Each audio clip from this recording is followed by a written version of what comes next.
Good afternoon, everybody. This is Joy Lingerie, and I'm hosting Mature Musicians today with Eric Madis. And we'll get back to Eric in just a moment. This is sponsored by Luscious Moss Studio, owned and operated by Chad Kristen, Edgewood, Washington. And he's a very collaborative, creative environment set up there. He does produce my music and others' music, but he was primarily set up for drummers and guitarists. And he's kind of moved further out and he is now doing other things. So if you have any studio needs, you can find him on Facebook under Luscious Moss Studio or Chad Christ. And once again, he's located in Edgewood, Washington. So with that, we're glad to have you today with us, Eric. And I'd like to know a little bit about your background, like, what was the first instrument or instruments that you started with, and how it progressed from there, and who your influences were at the time. Well, Joy, thanks for having me here. I really appreciate it. Thanks meeting you face to face finally. Yes, finally. I guess this is close to face. Yeah. Yeah, it works. This day and age, I guess. Well, during the pandemic, that's the way we did it, right? That's right. Yeah. And still doing it. Yeah, we are. Yeah, it's never went away. So thanks again for having me. And I started when I was a kid. We had music around the house quite a bit because my mom was an opera singer. Oh, wow. Yeah, very, very good. And so it's in your DNA. I guess it is, maybe. She didn't pursue it as a living. She came from a generation. In fact, she didn't really understand pretty much when I had chosen to go into music for a living. This was just something you don't do in my family. They were ethnic people from the East Coast, from Connecticut. I was born. I only lived there for 5 years. My parents moved us out to Colorado when I was 5 years old. But my mom was an opera singer and she was quite good. So she sung in like Capitol Opera Company out in Denver, Colorado, and things. That was a avocation for her. She was a secretary most of the time during her life. So she. My dad had played guitar a little bit and he had played chromatic harmonica, and he was actually pretty good at chromatic harmonica, but he never played it. I only heard him play it a few times in my life, And when I got interested in music, I really wanted to play trumpet when I was like 8 years old. And we had a school band back when they had school bands. Right. And I was living in Parker, Colorado. Parker, Colorado had 200 people in the area. That was it was in the middle of nowhere at the time. And it was about 25 miles southeast of Denver. So we're out there in the prairie, with the rattlesnakes and the antelope and all that kind of stuff like that, But I was interested in music. So my mom, my parents, I had an older sister. The reason why I couldn't play trumpet was I wanted to play trumpet so badly. And Mr. Norris, the school teacher from Parker School, one of the music teachers said, "You have the perfect lips for a trumpet player too." And I picked up the trumpet, and I guess, when I did it, I didn't puff my cheeks or anything. I put it and I played it, got a good note out of it right away. He said, "You're a trumpet player." Man, I could not talk my parents into getting a trumpet, even renting a trumpet, because my older sister had played French horn, mellophone, viola, violin, had not stuck with any of them. So by the time I came along, they were so burned out. We're not putting any money into any of our kids' music. But my mom really wanted me to have a legitimate music background as an avocation. So she sent me for piano lessons. So I started piano at the age of 9. And my sister had been doing it for a couple of years before me. And in 6 months, I caught up with my sister, who had been doing it for 2 years, Like I said, DNA. I guess that's it. I was the musician between the two of us. And but I one day, my dad had this album. He had a bunch of albums of like Western music. I grew up around Western, Yeah, you were telling me that. yeah, real Western music, kind of like country, but more Western music, And so we had like, Big difference. yeah, Today's country and country western. Yeah.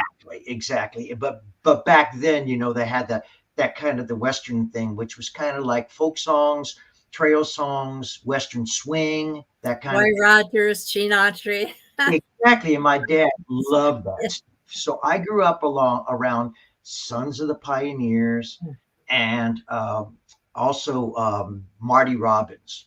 And Oh, yes. Robbins had an Yes. album I called love his music. Still I, do. he's a great singer. Yeah.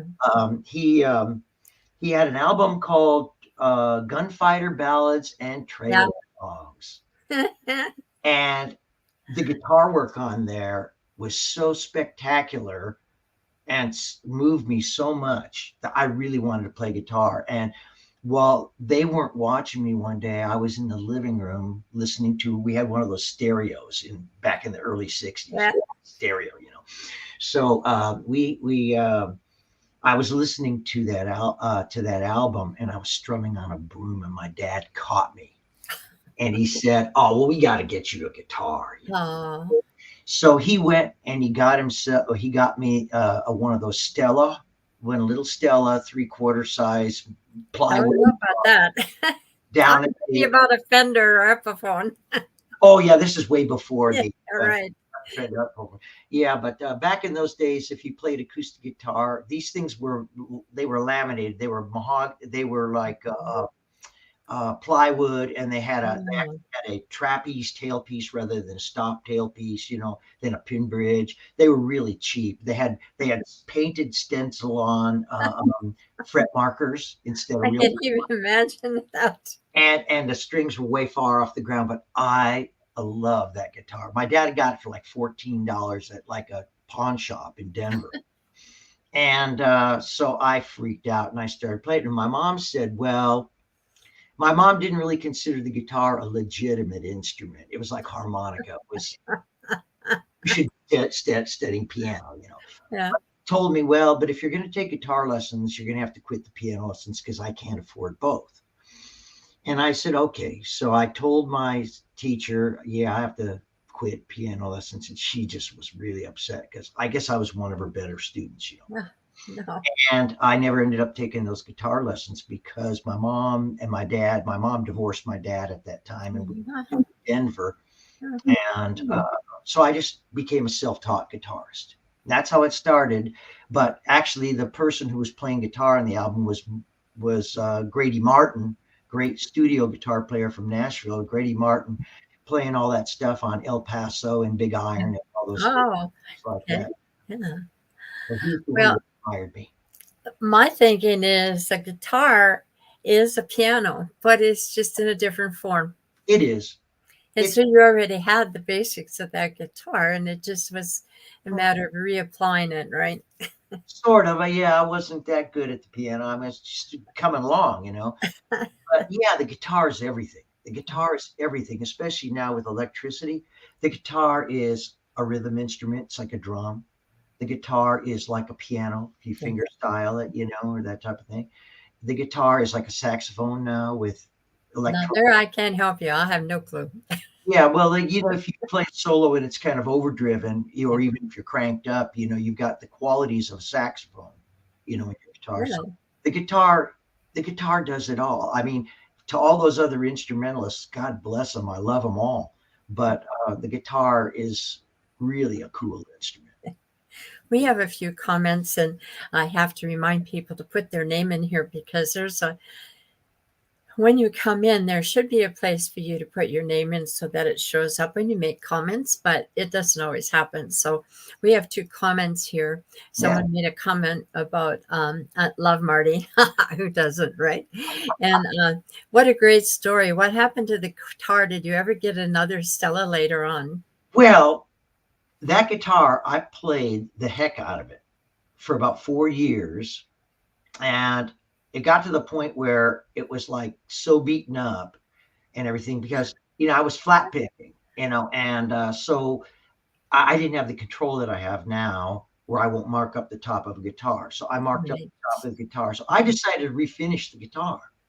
And so I refinished the guitar in a cherry finish and re-lacquered it. That was my very first experience lacquering something. Wow. And I played it for another year or so. And I was playing for a Christmas party for a bunch of people from my mom's office where she worked. Mm. And I was playing that guitar, and my mom asked me to come out and play some songs. And Yeah. at that time, I was playing a bunch of folk songs, Peter, Paul, and Mary, and all that kind of Right. stuff. Right. That's yeah. The thing at the time, and then I was playing, but I played classical gas because it was new, and I was, I I had taught like that one. Yeah. Cool. gas. Uh-huh. So I had the record to 45, and I taught myself classical gas, and I played Malaguena, and everybody was just everybody there at the party was like really into it. And there was this one guy, he was one of my mom's coworkers. His name was Ron Mangian, and he said, "You're too good to be playing that guitar. I have a Gibson sitting in my Ah, that I yes. bought 12 years ago, and it just sits in the closet and no one wants it. I think I'm going to give it to you." And, I didn't know what to say, Oh, and after the party was over, I asked my mom, I said, "Hey, did you think that Mr. Mangine was really serious about that?" And she goes, "Rick," they called me Rick, by the way, in my family. They called me Rick. She goes, "Rick, he'd had a lot to drink, so I wouldn't count on it. Okay, just forget about it." So I said, "Yeah, okay." Well, Monday she comes home from work with the guitar. He gave me that guitar, no. and so it wasn't like a Sorry. great Gibson. It was an LG1, which is it's a solid wood guitar. It's a nice guitar, but it had the ladder bracing instead of X bracing. So it wasn't like a great acoustic, but compared to what I'd been playing, it was like Yeah. amazing. So I started playing that one. I put a pickup, one of those like movable pickups on it, to play in bands until I got my first electric guitar. And Yeah. so, but regarding the Stellan, what happened to it? My sister went away to junior college, and she asked if she could take the guitar, and I said, "Sure, just take care of it." And so she took it to college, and I don't know what happened, but when she came back from college, I said, "Well, where's the guitar?" And she said, "Oh, because I think I left it in a closet or I lost it." Well, we never got it back, So that guitar is long gone. No. Sad story. Somebody playing it somewhere. So, when was the first time that you were out in public with this, with your playing, where you actually performed for, Yeah. for a real performance with money? Well, there was for money. Well, my first solo performance, was in front of like 700 kids No. at a day camp in Denver. They Yeah. had theater where they would do this little like once a week thing, and you could come in and play for this day camp. And I came in and I played Michael Row the Boat Ashore. And I did that when I was 10. That was my first performance gig. And then my first paid gig was in 8th grade. I was in a band called the Finks of Babylon, and we were a two guitar bass drum band, and we did the music of the Byrds a bunch. Oh, yes. Band. I love the Byrds, So we did a bunch of Byrds stuff, and we did Paul Revere and the Raiders and some other popular. Yeah, not too many people. Yeah, I don't come across that, but one of the first bands that my husband, when I moved to here to Washington after I met him, ever took me to was Paul Revere and the Raiders. Because they were from up here, I guess. Yeah, yeah. He always said university places where they were giving their, and I thought, wow, I love the costumes. They were really cool because they had that like a TV show on Oh, when I was in 8th or 9th grade. They had a TV show on TV called Where the Action Is. Ah, Paul yeah, Revere, the Raiders were the host band, and of course, Mark Lindsay was the host, kind of, right, and they had this giveaway. They had a battle of the bands every week. So, golly, back in those days, it was always the battle of the bands. right. So they had battle of the bands every week between two bands. And then at the end of the year, something like that, the top bands would battle for, I forget, was like either $1,500 or $2,500 of Vox equipment, which back then was a lot of money. Yeah, Nothing now, exactly. you buy your guitar.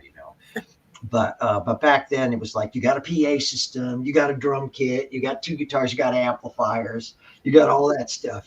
So it was cool. I Yeah. was just checking here to see that this is playing on my Matured Musicians site. Sometimes it doesn't. I haven't been able to figure out why it does. Oh, we're on. Okay. Sorry. Get back to the what you were playing in the Power Beer and the Raiders. I'm writing a song called Warriors of the Cherokee, and Oh I referred back to the Raiders song. I think it was called Indian Reservation yeah. because of the beat. People Yeah, cheer. yeah. I love that. Yeah. So proud you live, so proud you died. Yeah. That's the one. That tune. I love that song. Even now, I mean, going back, it's still one of the songs that I think, it was ahead of its time, maybe. Uh, Yeah. but I still like it. That's great. That's really neat. So Yeah. moving on, So when did, our first paid gig, though, by the way, was the Figs of Babylon. We played at some parochial high school or junior high there in Denver. And I remember they paid the band $20. oh, $20. It was our first paid gig, and we were like, man, we were you're into, rich. we were Yeah. like excited. We wore the little granny glasses, like colored ones that we got, like Jim McGuinn or Roger McGuinn of the Birds, and stuff. And wore army jackets and stuff to be cool, and and all that kind of stuff. But $20, which was $5 each, my first gig. And back then, it was probably went a lot farther though than like we think $20 today. We don't really think, Yeah. yeah, how far it went back then. Well, we were kids, so they knew that they could, we were just thrilled to be playing. And Absolutely. There's another. Would you like to read that and see if we can answer it here? yeah, my bandmates has Estella. Okay, Eric's the first person to reference Estella. Hey, thanks, Nance. Oh man. Oh yeah, there've been some fun times with music for sure. I mean, you know how it is. It's yin and yang with music. Yeah. It's like a balance of like absolute terror, craziness, and wonderful times. Yes. So So moving on from there, when in all of this history did you decide that you wanted to go full time as a musician and that would be your living? that would have been years later, after college. Okay. Or during college. Did you play during college? Did you have a band at? Yeah. I had all during school. Well, during my junior high years, I was in that band, the Finks of Babylon. Okay.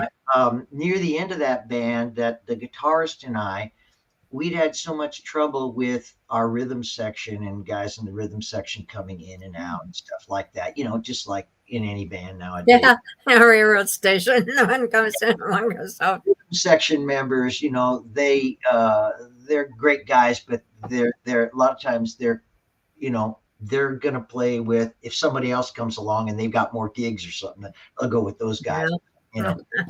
But Yeah, I get it. so Steve Simmons, the other guitarist, and Steve Simmons actually lives in Spokane, Washington now, and he had a TV show there for years, and he's like a folk player. Okay. And he and I started doing a duo. And then we moved, my mom got remarried, and we moved to Chicago when I was 15. Yeah.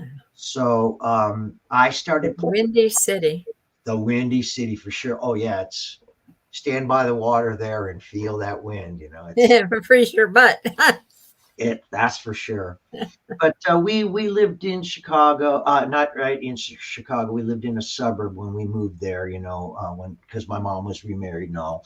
And but I started playing the coffee houses around Chicago Yeah. solo, and as a duet with this guy named Nick Felice, and later on with Steve Marshall.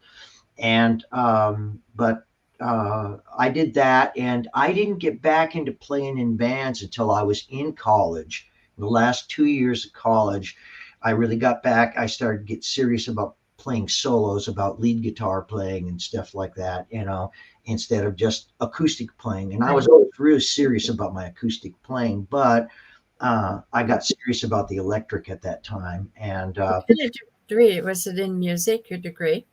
no, actually, that was the thing. You remember, my mom and my dad didn't really believe in making a living from music. And even though I had paid for college, worked all during high school, saved my money to put Uh, myself through college, and worked construction during the summers.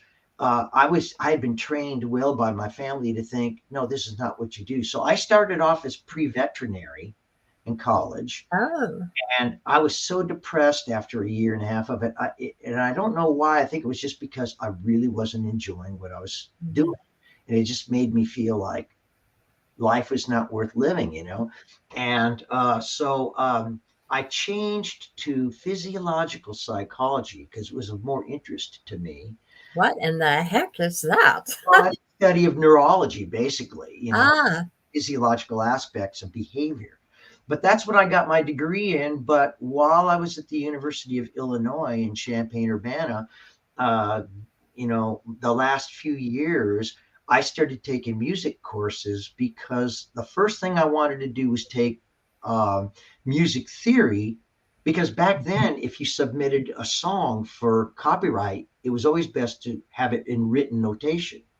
And mhm. so I wanted to learn how to write music because I never took guitar lessons, and you just had those get piano lessons when I was like 9 years Right, old. right. So I took music theory, and it was so enlightening for me to take music theory. I was like, oh, all these lights went off. And I started taking more music classes. So I ended up with a minor in music at the University of Illinois. And and by the time I was in my junior year of college, I was pretty much kind of decided on, well, I'm going to finish up this degree, but I'm going to become a musician when I get out of school. And you were playing in a band at that time? Yeah, I had a blues band at that time called Gut Bucket. Gut Bucket? Gut That's a Bucket. name. Yeah, because it comes from like these they used to put a bucket on their belly in blues bands in like down in the Delta for acoustic music, and they'd hit Ah, yeah, boom, boom, boom, and it would give them like almost like a bass drum sound. right. Gut Bucket was the name of my band, and then when I graduated, I went back to Chicago and I started playing with some of the older blues musicians in Seattle while continuing to do a solo acoustic thing. How'd you get to Seattle? We were in Chicago. And after Chicago, I got an opportunity in 1978 to go to Dallas to do studio work. Wow. And so I decided to do that.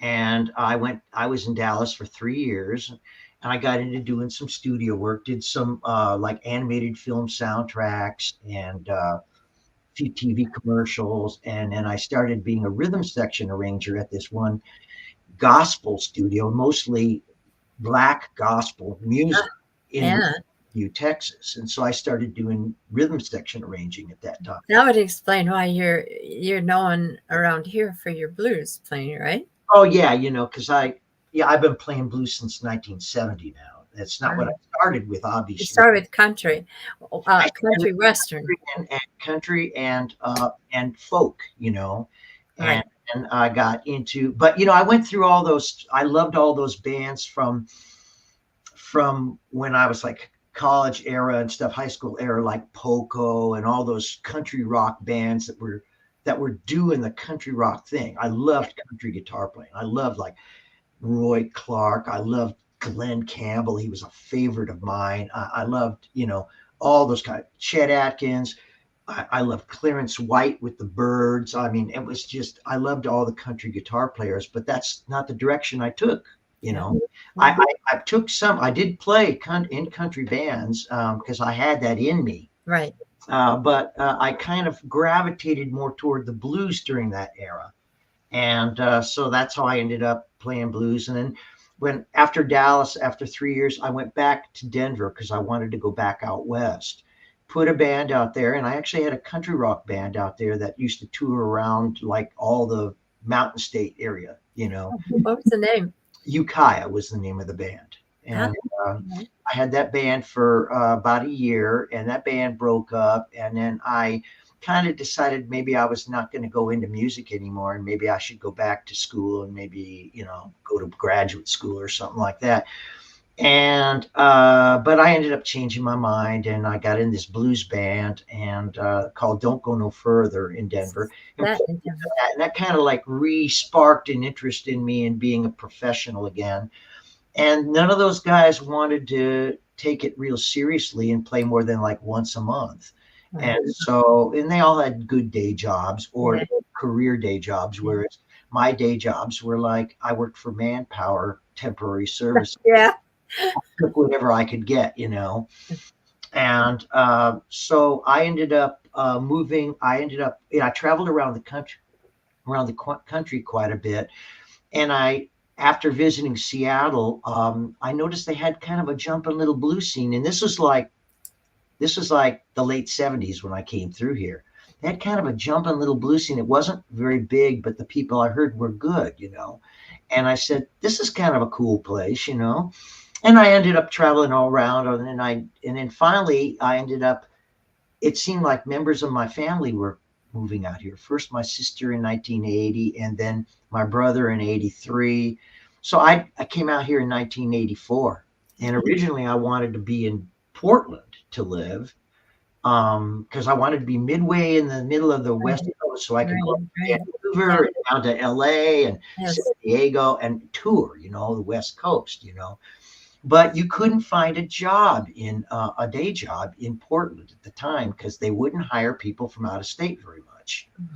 And so I ended up in Seattle, and I ended up in a band here right away called Smokestack Lightning with John Lee, Jeannie Dumont, Jim Plano on drums, and Philip Orozco on sax. And that's how I got kind of started getting rooted in the Seattle music scene. That was the start of it. You know? Did they have the I don't know if it's called the Washington Blues Society or? They didn't have that until Washington Blues Society, I believe, started in about '89, and I joined that Blues Society almost. Six years later? You know? Okay. Yeah. Mm-hmm. So it was like '89, '90, and stuff like that. You know, when I joined the Blues Society. So when you got to Seattle and you got involved with these people who were playing blues, at the time that's kind of a little past it, but there was at the London Bridge Studios, there was an awful lot of rock being played there, and you know, Alice in Chains and all these different bands that were rock bands. So I got an interesting story about that. Oh, good. You got one more comment before we get there. Okay. I remember Manpower days. Thank God I had music to have a way out of it. Blues are big here. He's from Brian Harris is from BC, Langley in in Canada. I interviewed him a couple of weeks back. Well, that nice little blues scene up there, you know. So you had a story there that you were going to. What was that about? It was we were talking about rock. We were talking about London Bridges and the rock scene. Yeah. Well, I remember when the grunge thing happened, because their alternative rock had always been big in Seattle. I noticed that even in the '70s, my friends who would visit Seattle go, "Oh, Seattle's kind of a different place, you know. They're rock. They even actually have punk rock up there and stuff like that. And punk rock wasn't like in anywhere. Anywhere, yeah. This was pre the late '70s when punk rock started getting big, you know. Right. Like wow, you know. So, but anyway. I wasn't much into the rock scene here. I wanted to be into the blues scene, or if I was in a rock scene, I wanted to do like an Allman Brothers type of thing. Yeah. That really wasn't happening around here at the time, Mm. at least that I knew of. And I didn't know anybody, and I ran ads all the time in the Rocket, for different Right. things. And what happened was I was at Broadway Music one day, and a friend of mine owned the store, Bill Barrett, and I was down in Capitol Hill, and I lived in Capitol Hill at the time. Yeah. And so I'm there one day trying out a Telecaster, because I didn't own a telly, and one of my telly maniac Yes. friends, yeah, telly players are, they're maniacs, they're into everything, and they like all kinds of music, and it's a very extroverted instrument. Yes. So I was playing with a telly in there, and I was doing all these country licks and stuff. And this young guy, long-haired guy, comes up to me and starts talking to me, and he says, "Yeah, that's some really cool stuff you're doing on guitar." And I said, "Well, this is how you do it, And I was showing him, the way you could form these licks and the scales that they were based upon, and stuff. And he was really cool and everything. But then he said, "Yeah, it was really nice meeting you. I'll see you later, And so he leaves, and guy who's the head of the shop, the guy who ran the shop, goes, "You know who that is?" I said, "No." He says, "Yeah, his name's Eddie Vedder." He said he's in a band what was their name? The lead singer of somebody tell me out there. I can't help you there. Yeah, no, not Alice in Chains, of course, not Nirvana, but the biggest, Pearl Jam. He was Pearl Jam. Yeah, yeah. And That's Pearl it. Jam was really taken off at that time. This must have been around, I want to say around 86 or 87, that I was in the shop and I was playing those country licks, and he came up and was talking with me. But he was like a nice guy, a real gentleman, and then he left, and the guy says, that young guy I was just talking to, that's Eddie Vedder. Yeah, he sings in Pearl Jam. And I said, "Yeah, I heard of that band. They're getting kind of big." He goes, "Oh, they're big." Because they're like playing concerts all over the country now. Yeah. And I'm like, "Oh, okay, well, there you go."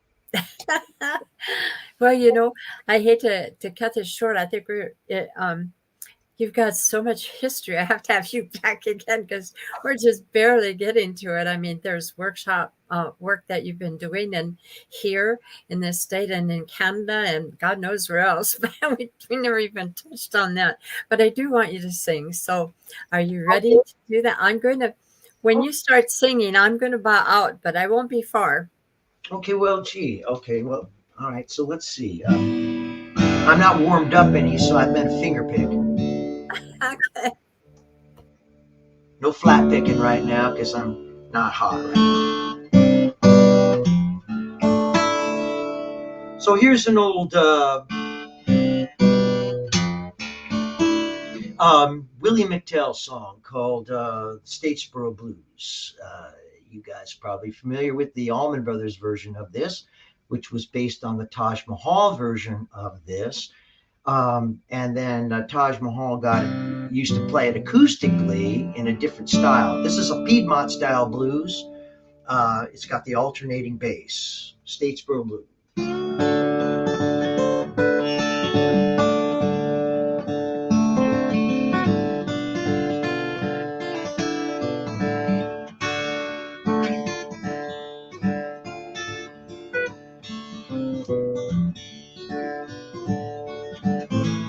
Wake up, mama, turn your lap down low. Wake up, mama, turn your lamp down low. You got no love to turn Uncle John from your door. We woke up this morning, had them Statesboro Blues. Well, I woke up this morning, had them Statesboro Blues. Well, I looked around the room, see Grandpa, Grandma seem to have them too. Well, loves that woman more than any woman I've ever seen. Loves that woman more than any woman I've ever seen. She treats me like a king, I treat her like a doggone queen.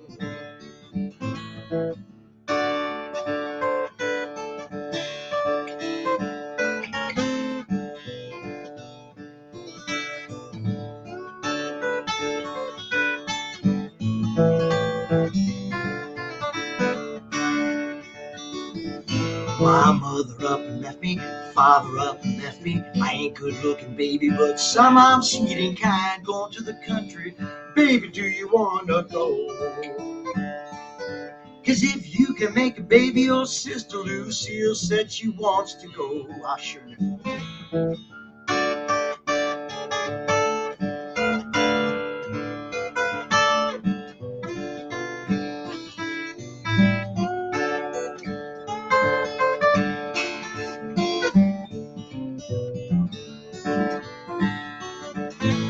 Wake up, mama, turn your lamp down low. Wake up, mama, turn your lamp down low. You got no love to turn Uncle John from your door.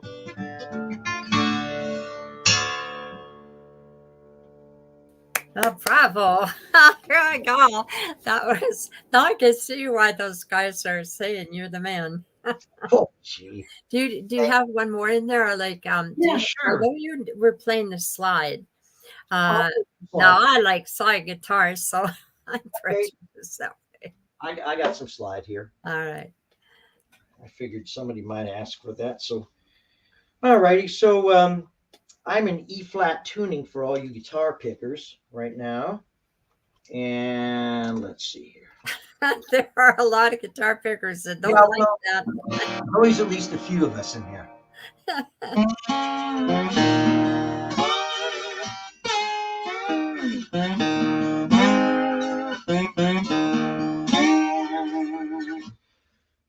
Okay, so let's see. I guess maybe I'll do another blues for you this time. Not everybody likes the blues a little bit, don't they? So anyway, this is a tune of mine. It's just a tune built on a Kokomo Arnold theme, popular Arnold theme, and it's about the town when I grew up in Parker, Colorado. I was telling you about that. Well, this is about a little valley that's about 11 miles south of Parker, a beautiful place called Cherry Valley, and it's still just wonderful, beautiful place. That's the headwater of the Cherry Creek, which is a creek that runs into Denver and runs into the South Platte River, you know. But it's a beautiful place, high hills and lots of antelope and hawks and just amazing, you know. Cherry Valley.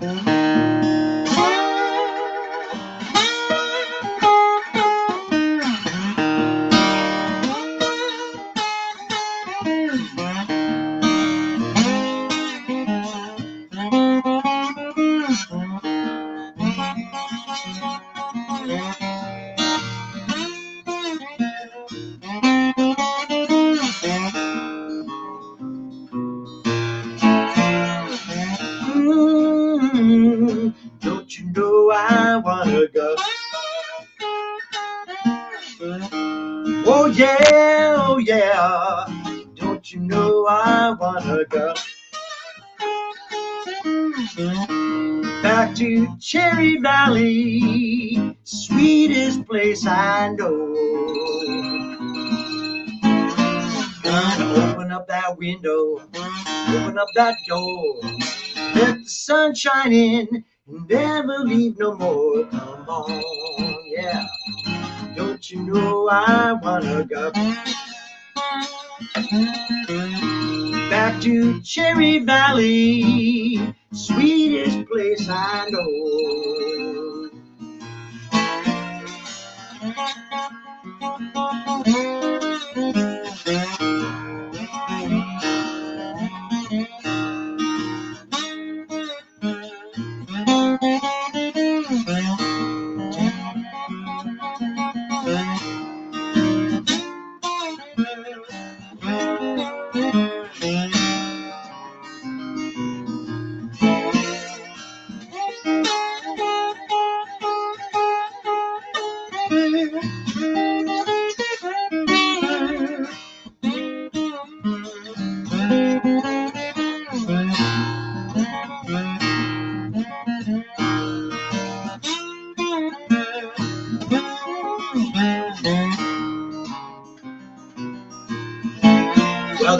change in the weather makes me feel fine.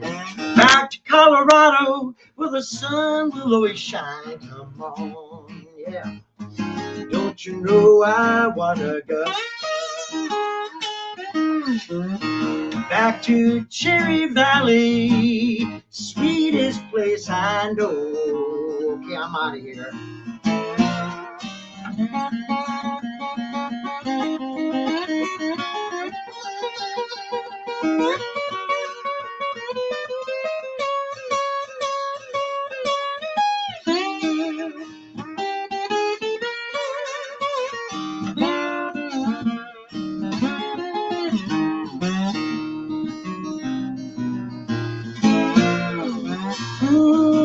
Don't you know I wanna go? Oh yeah, oh yeah. Don't you know I wanna go back to Cherry Valley, sweetest place I know.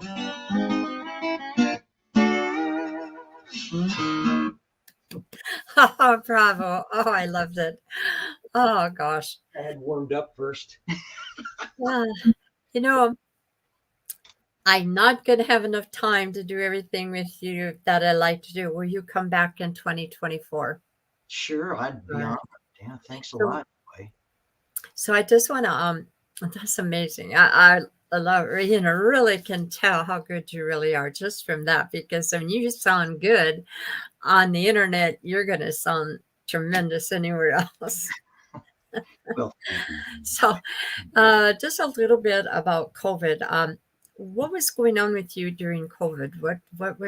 What place were you at? And do you have can you spend a few more minutes with us before Absolutely. closing? Okay. Yeah, absolutely. Yeah.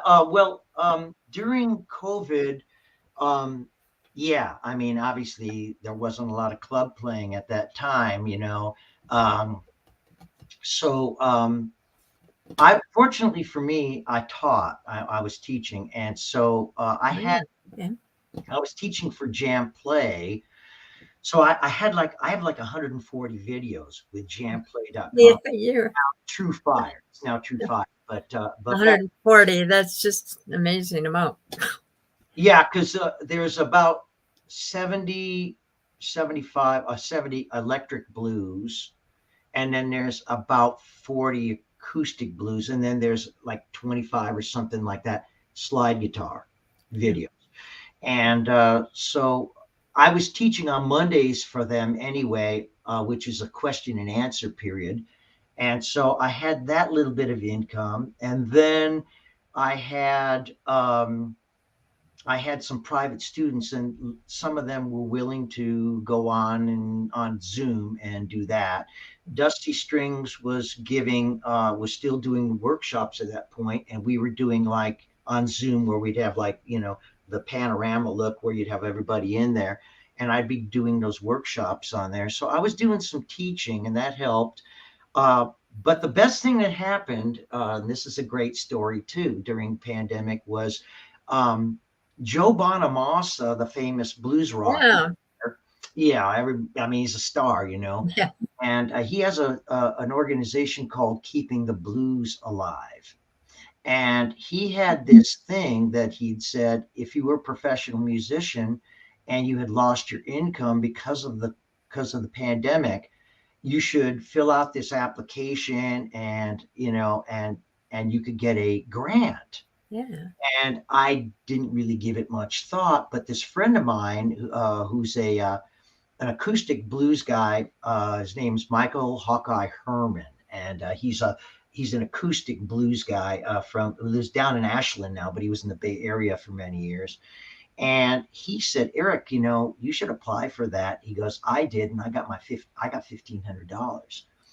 And I said, okay, so I applied for it, and I never thought I'd get it because I filled it out, and it was a very complicated application. I mean, and they wanted all this proof of like gigs and workshops and things that I'd done the year before, and then how that had all dropped out. And so, but I didn't give it a thought after it was done. And then one day I got an email from them saying, "Congratulations, you've been chosen." So I got $1,500 from them, check, and a $500 gasoline card. Oh my gosh. And so that happened during the pandemic for me. So yeah, I'm one of the lucky ones, Yeah. and not been for Hawkeye, I wouldn't have even pursued it or looked at it. Yeah. I understand from some of the other musicians that they were able to apply for unemployment insurance. I would think maybe, but that would require that you're actually, I think, working for specific like entities you were actually employed, I would think. I don't know how it worked. I was just wondering, but at least you got something going on there. That's Yeah, and I had some gigs. I actually had a few streaming gigs. wow. Yeah, Yes. the Bellevue Lunchtime series had live streaming gigs, and they did a live streaming gig where I went to their studio over in Bellevue and Fun. performed there. And and I did one of those gigs. But if whatever you do, if you ever look on YouTube and you see that Lunchtime, the Bellevue, don't listen to that. It is the worst show I've ever done. Oh, okay. It is, the sound is horrible. Oh And no. at the time, We do have a question here. Brian Harris over there in Langley, Canada, British Columbia. Asked a question about that song Cherry Valley. He asking where he could find it. And have you recorded and put on YouTube at all? yeah, actually, I have. It's on YouTube. If you go on YouTube and you'll see me doing live version. I have at least one live version of it, of me playing that song. But I don't have. I actually was going to go on my next record.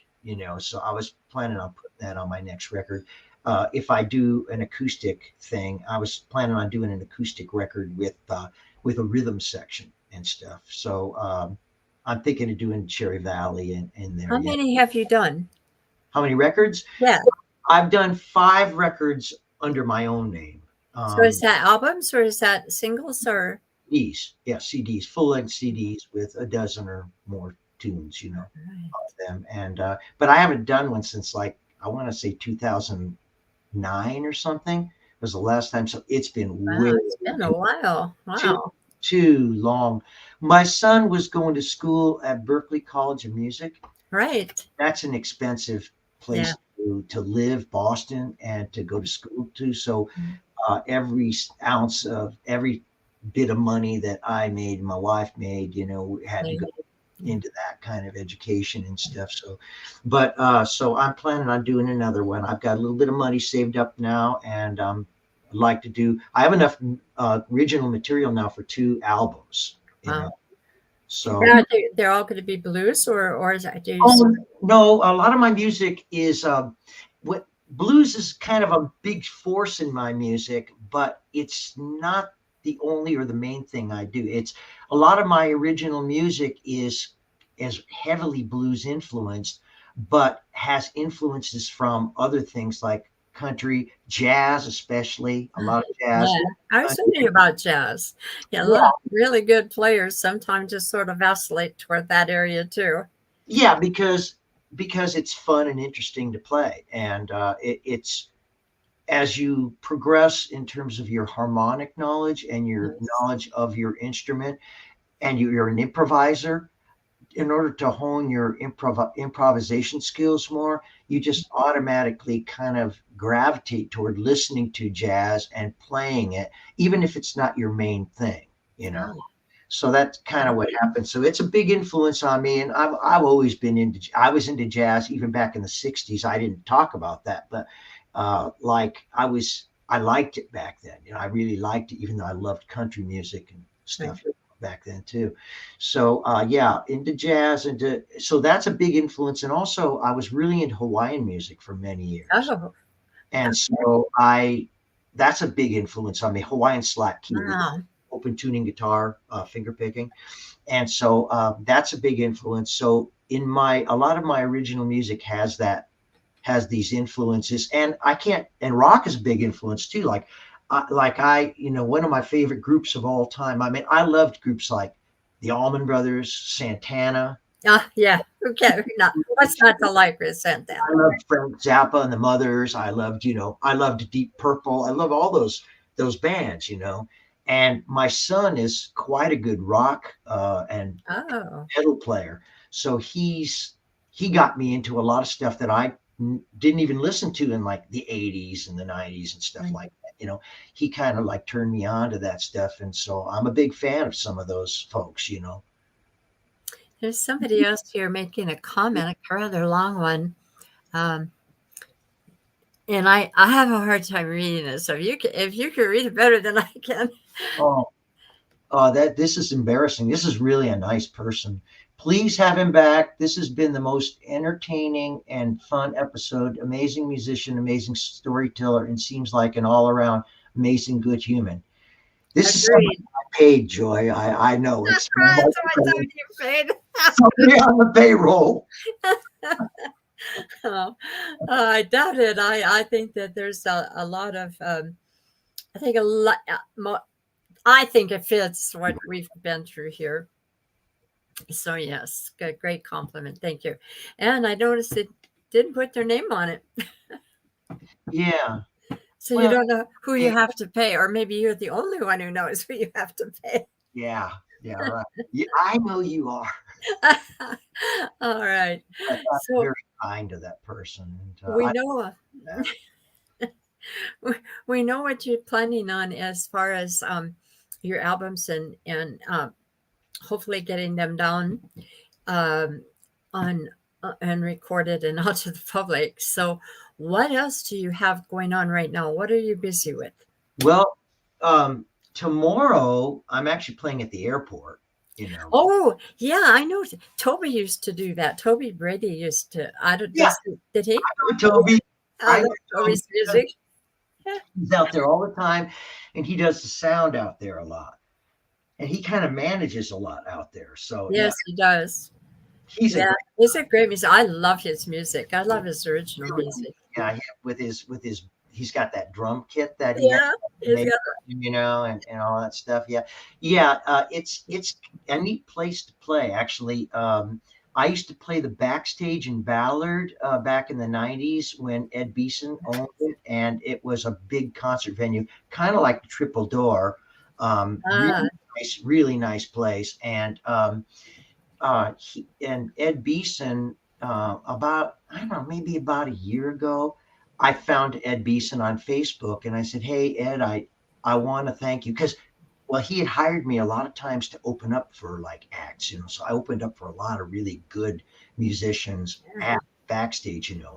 Little Charlie and the Nightcats, Robin Ford, I don't know any of these people. Cotton, James Cotton, all these great blues acts. Ah, that's why. And so I just sent him a message one time on Facebook saying, "Hey man, I really appreciate the gigs you sent me, that you gave me in the '90s, at the backstage, and I just." wanted to thank you for that. And so he said, "Well, are you still pretty busy?" Because he doesn't live even in the continental United States anymore. And I said, "Yeah, I'm still out there playing."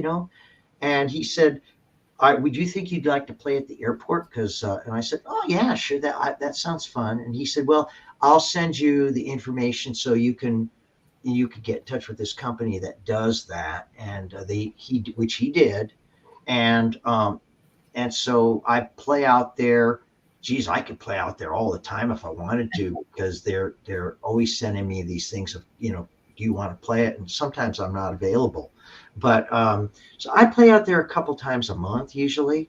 And you just go out there and you play for 2 hours. And it's a great audience at the airport because people are just passing through and they're stuck there sometimes for hours between flights. And they're a great audience. They're extremely generous with their tips, Ah, and they're nice people. And a lot of people, are really appreciative, and a lot of them just ignore you, and you're just up there playing. So it's kind of a cool gig. And then, yeah, I'm playing at the Salmon Bay Eagles, which is a blues club here in town. Uh, well, I'm sorry. What Eagles? Salmon Bay, which is in Okay. Ballard. Yeah, I'll be there on the 30th of December. And I've got some gigs in January and February coming up, and I'm always teaching my workshops once a month at Dusty Oh, Strings. right. And so if anybody's interested, they can just go to my website, ericmadis.com. That's Mattis with a single D.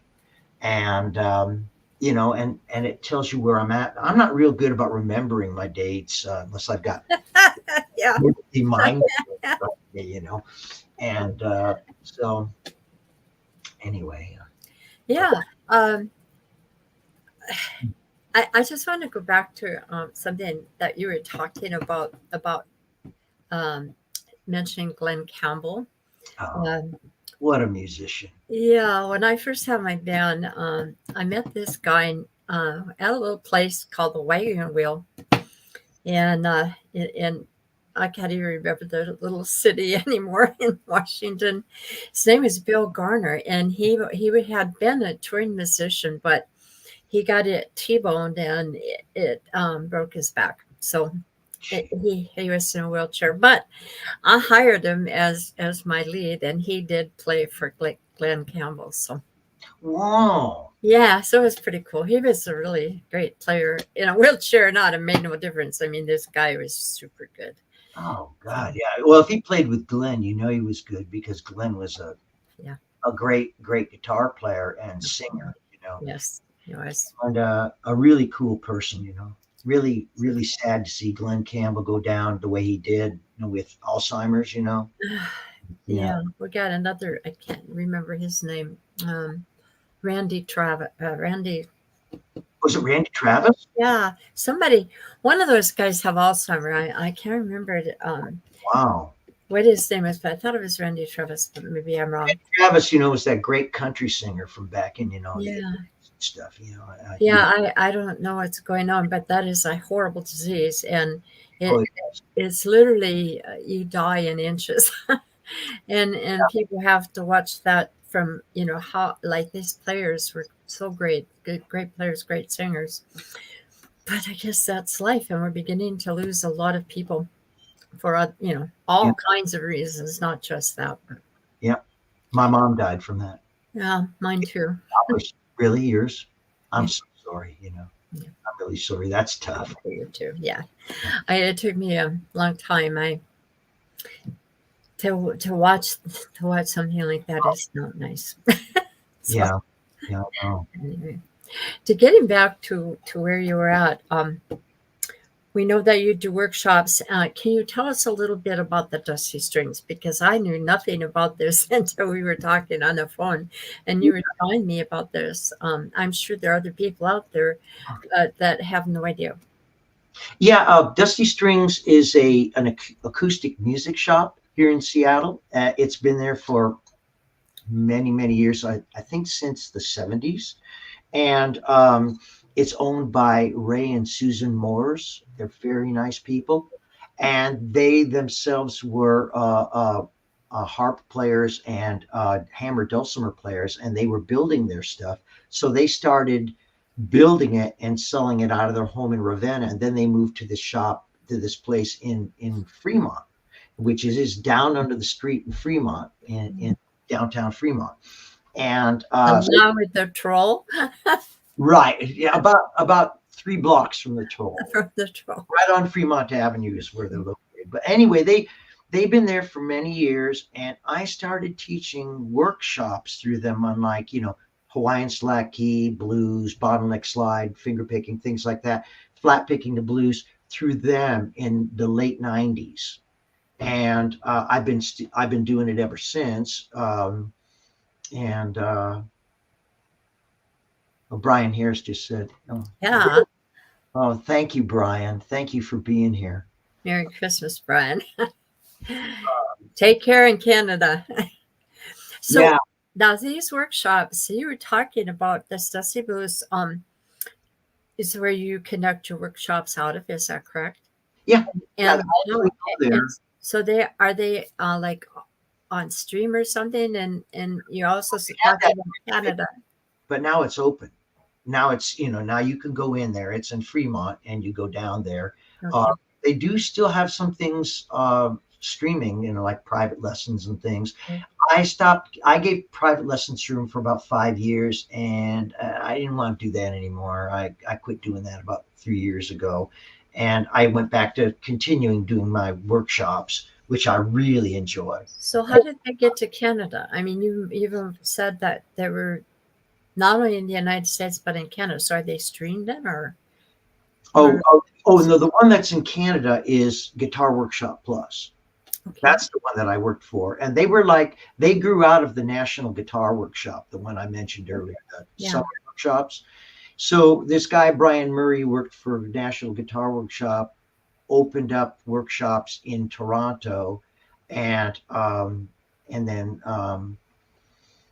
and in and at University of British Columbia in Vancouver, and then later they moved it up to Squamish, which is at Quest University. And they now have campuses in San Diego. They had them in Seattle, Nashville, and Orlando, Florida. And I've taught for them for years here at the Seattle workshop. And when they were up in Canada, I would go up to and teach at UBC or at Quest University for them. And they are the same kind of place. They give guitar. They teach guitar for a week. You go in and you pick a style, or you pick, an instructor, and you spend a week with that instructor. And then you actually, the people in the class actually do an ensemble. They get together and they play some songs at the end of the week. Plus they learn all week, and they take workshops practicing with like rhythm sections and things like that. It's a great type of education. It's a lot of fun for everybody. Got it. Yeah. So somebody said Eric is a great teacher, and his workshops at Dusty Strings are excellent. Thank you. I don't know who said it. I think they might have already left, but if you haven't left, tell us who you are. We'd like to know. That's a nice thing to say. I really enjoy teaching those workshops. They're a lot of fun. It's fun sharing music with people and to give them anything they ask for. Anything when you teach, it's a great thing to be able to break things down to people and have them understand. Yeah, the why. The Why and how. Very important.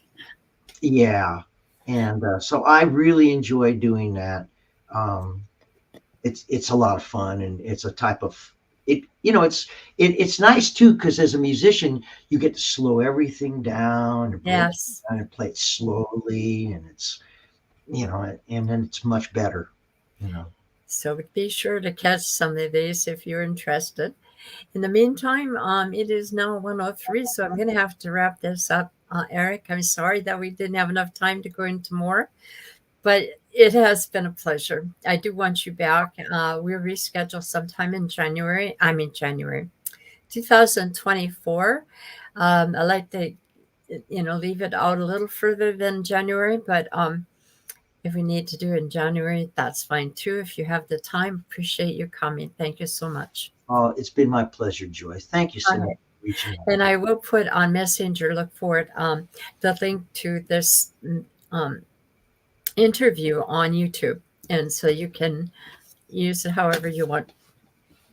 Thanks a lot. All right. Have happy holidays, and I sure won't see you. Have a perfect New Year. And you do the same. Thank you. Bye-bye. Bye-bye now. All right, so that's it for this year. That was the last interview for 2023.